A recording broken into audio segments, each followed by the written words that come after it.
ሰላም እንዴት ናችሁ? አየር ሰው እባላለሁ። አዲስ የዩቲዩብ ጀማሪ ነኝ። ላይክ፣ ሰብስክራይብ፣ ሼር በማድረግ አበረታቱኝ። እንግዲህ ዛሬ በመጀመሪያ የዩቲዩብ ቪዲዮአችን የምናየው ራስን የመሆን ጥበብ ወይም ሰው ራሱን እንዴት ይሆናል የሚለውን እናያለን ማለት ነው። መጀመሪያ ሰው ማለት ምን ማለት ነው ከሚለው እንጀምር። እንግዲህ ሰው ማለት በማንኛውም የተለያዩ ማንኛውም ሰዎች ሙስሊምም ነው ክርስቲያንም ማንኛውም ፓጋንም የራሱ የእምነት አስተሳሰብ አለው። የእምነት አስተሳሰብ ማለት ከራሴ በላይ የፈጠረኝ አካል ብሎ የሚያምነው ነገር እንዳለ ነው። ሰው ማለት እንግዲህ በቤተ ክርስቲያን ወይም እንደ ኦርቶዶክስ ተዋህዶ ከግዕዙ ሰው ከሚል የመጣ ሲሆን ይሄ ሰባት ከሁለት ነገሮች የተገኘ ማለት ነው። ከስጋውያንና ከአራቱ ባህሪያት ከመሬት ከነፋስ ከእሳትና ከውሃ እና ከነፍስ ልባዊት ቃላዊትና እስትንፋሳዊት ከምንለው ነገር የተገኘ ነው። በሁለት ነገር ከፍለን እናየዋለን ማለት ነው። የሰው ልጅ ግኝት ማለት የማተሪያል እና ሆሊዝም መንፈሳዊነት ስፒሪቹዋሊቲ እና የማተሪያል ግኝት ነው ማለት ነው። ሰው ተብሎ የሚጠራው ወይም ሰው ሙሉ የሚሆነው ሁለቱም ነገሮች ማሟላት ሲችል ነው ማለት ነው። የማተሪያሉንም እንደ ማተሪያል እንደ ስጋዊነቱ መብላት ያምረዋል፣ መጠጣት ያምረዋል፣ መዝናናት ያምረዋል። ይሄ የስጋ ባህሪ ነው ማለት ነው። የስጋን ባህሪ ማግኘት ሲችል ደግሞ ነፍስም ደግሞ ልክ እንደ ስጋ ሁሉ መጠጣት ያምራታል፣ መብላት ያምራታል። ከማን ከአምላኳ ከፈጠራት ከበላይ አካል ከምትለው ማግኘት ያለባት ነገር አለ ማለት ነው። ያኔ ሁለቱን ነገሮች ማሟላት ሲችል ሰው ተብሎ ይጠራል ማለት ነው። ይሄ ሰው የተባለ ፍጡር ወይም ሰው የምንለው ነገር እንዴት ነው ራሱን የሚሆነው? እንዴት ነው ወደ ራሱ ልክ ራሱን የሚሆን መጠኑ ምንድን ነው የሚለውን ነገር የምናየው ይሆናል ማለት ነው። ራስን መሆን ማለት ከማንም ጥገኝነት አለመፈለግ ማለት አይደለም። ግን ምንድነው ዲፔንደንት አለመሆን፣ ራሱን አውቆ መኖር እንደማለት ነው ማለት ነው። ራስን መሆን ማለት በሌሎች አለመመራት፣ በሌሎች አለመገዛት እንደማለት ነው። እሱን የምናደርገው ነገር የተለያዩ መሮች ሊኖሩ ይችላሉ። እኛ ራሳችንን ለምሳሌ አሁን ከምናጣባቸው መንገዶች በሰዎች አስተያየት፣ ሰዎች እንዲህ ይሉኛል፣ ሰዎች ያሉን አስተያየት ይሰጡኛል በሚል ምክንያት ከራሳችን ሸሽተን የምናገኘው ነገር በጣም በብዙ አጋጣሚዎች እየሰፋ የመጣ ነገር ነው ማለት ነው። ሰው ራሱን የሚያገኝበት መንገድ የፕሪንሲፕል ሰው የመርህ ሰው መሆን፣ ያ ማለት መንፈሳዊን ከስጋዊ ነገር አጣምሮ ከያዘ ያ መንፈሳዊ ነገር መርህ እንዳለው ካወቀ ከመንፈሳዊ የመጡ መርህ አለ። የሰው ልጅ መሆን ያለባቸው ነገሮች፣ መከተል ያለባቸውን ትእዛዛቶች፣ እነሱን ነገር ከተከተለ ራሱን የመሆን አቅም አለው ማለት ነው። ስለዚህ ሁሌም ቢሆን ምን መሆን አለበት ማለት ነው? ኢት ኢዝ ሞር ዲሲፕሊንድ መሆን አለበት። ኮንሲስተንሲ ሊኖረው ይገባል ማለት ነው። ፐርሲቨረንስ ዛት ጠንክሮ መስራት ያንን ነገር ላይ እንደገና ኮንሲስተንት የሆነ አክሽን፣ ኮንሲስተንት የሆነ ዲሲፕሊን ሊኖረው ይገባል ማለት ነው። የሰው ልጅ ዲሲፕሊን ካላለው ጥቅም የለውም። ሞር ዲሲፕሊን መሆን አለበት፣ ሰው አክባሪ መሆን አለበት ማለት ነው።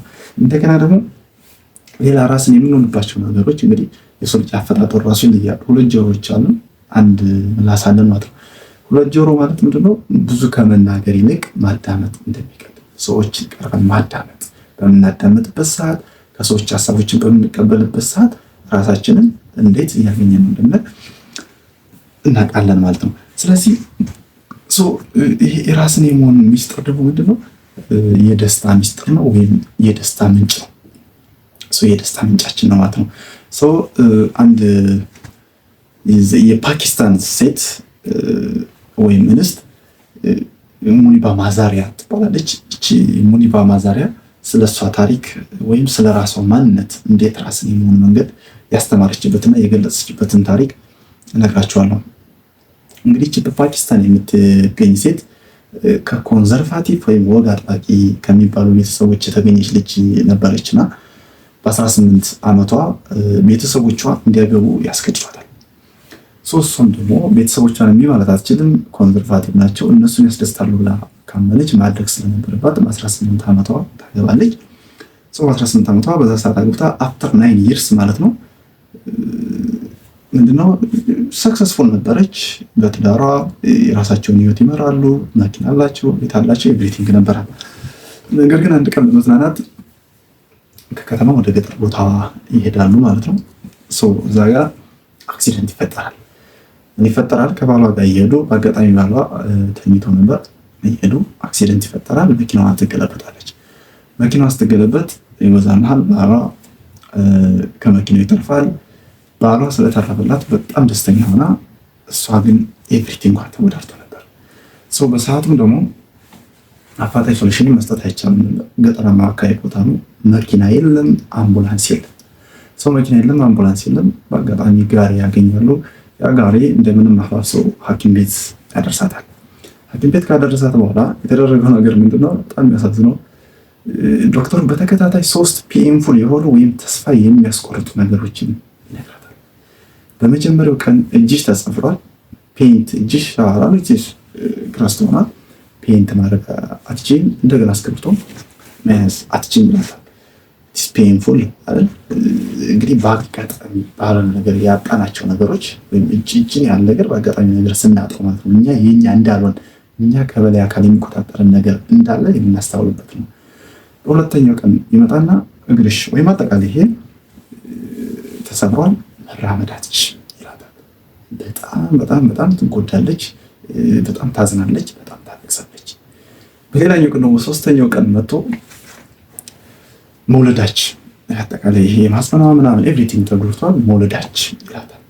ከዚህ ጋር የምንማረው ነገር የመጀመሪያው ነገር የሰው ልጆች መጥተው በየቀኑ የሚነግሩን የተስፋ መቁረጥ ስሜት ወርድ ምን ያህል ከባድ እንደሆነ ቃላትን በምናወራበት ጊዜ ለቃላቶቻችን እንኳን ምን ያህል መጠንቀቅ እንዳለብን የሚያስረዳ ነገር ነው።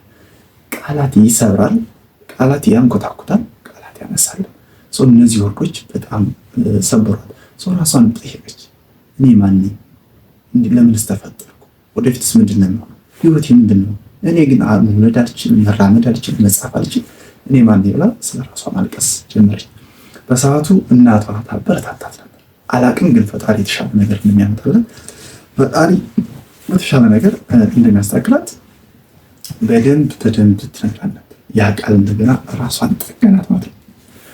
አስቡት፣ ለአንድ ወር አይደለም፣ ለ6 ወር አይደለም፣ ለ1 ዓመት አይደለም፣ ለ2 ዓመት አልጋ ላይ ስትሬት ነው መተኛት የምችለው።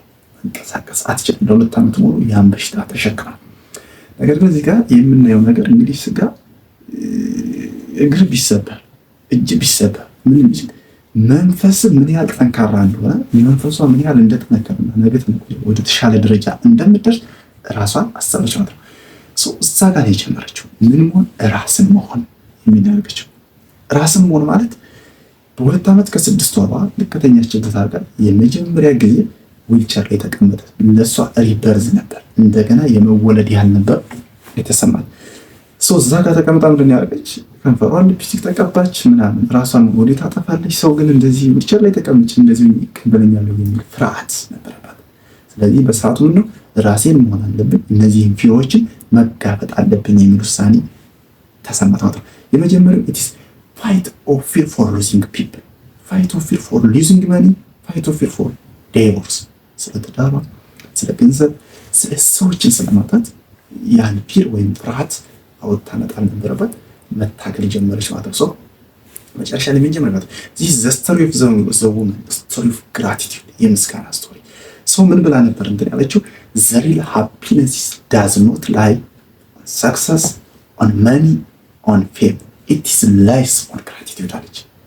ስለዚህ ሪል ሃፒነስ ወይም ትክክለኛ ደስታ በሰክሰስ ጎል ላይ የተመሰረተ አይደለም፣ በገንዘብ ላይ የተመሰረተ አይደለም፣ ፌመስ በመሆን ላይ የተመሰረተ አይደለም፣ በምስጋና ላይ የተመሰረተ ነው። ቼንጅ ያደረጋት ምን ነው? ሶሏን ማለት ነው። ሶሏን እንዳጠቃላይ ነው ማለት ነው። ቼንጅ ሆነ ማለት ነው። ምን በመሆኗ ነው ይሄ ቼንጅ ሆነ? ራሷን በመሆኗ። ብዙዎቻችን ራሳችንን አክሴፕት አለ፣ ሰዎችን መመሳሰል፣ ሰዎችን መምሰል፣ ደፋር መሆን አለብን። ማለት ኦልዌይስ ራይት ቲንግ መስራት አለብን። ኦልዌይስ ዲሲፕሊንድ መሆን አለብን። ኦልዌይስ ኮንሲስተንት መሆን አለብን። ስለዚህ ራሳችንን ከሆነና እነዚህን ነገሮች የምናደርግ ከሆነ ትክክለኛ ካራክተር፣ ትክክለኛ ማንነትና ትክክለኛ የደስታ ምንጭ ይኖረናል ማለት ነው።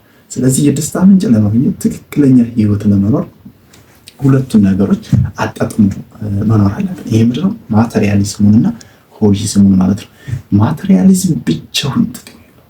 ማቴሪያሊዝም ላይክ እንደ ሙንባባ ማዛሪያ ነው የሚሆነው ማለት ነው። ምክንያቱም በጣም ልፋት ነው፣ ድካም ነው፣ ሩጫ። አንዱ ሰክሰስ ሲያልቅ ሌላ ሰክሰስ ይጀምራል። አንዱ የሩጫ ህይወት ብቻ ይኖራል።